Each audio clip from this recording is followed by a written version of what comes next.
আমি জানি না আর কিভাবে চাইলে তোমায় পেতাম। আমি তো আমার সাধ্য মতো তোমাকে চাইলাম, খোদার কাছে চাইলাম তোমায় মোনাজাতে দু হাত তুলে।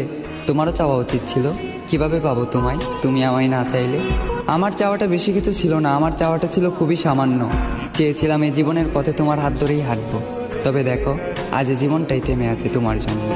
এ দু চোখে আগে ছিল প্রেম ভালোবাসা, তবে এখন দুঃখ আর হতাশা। আমার পুরো পৃথিবী উল্টে গিয়েছিল যখন এ দু চোখ তোমার পাশে অন্য কাউকে দেখেছিল। তুমি কথা দিয়ে কথা রাখলে না, ছেড়ে যাবে না বলেও তুমি আমার হয়ে থাকলে না। আমিও কথা দিয়ে কথা রাখিনি, তোমাকে ছাড়া বাঁচবো না বলেছিলাম। তবে আজও আমি মরিনি, বাঁচা মরা রবের হাতে। তাই হয়তো না চাইতেও এখনো বেঁচে আছি এই পৃথিবীতে। এত কিছুর পরেও যে রব আমায় বাঁচিয়ে রাখলো, শুধুমাত্র তিনিই জানেন আমি কিভাবে বেঁচে আছি।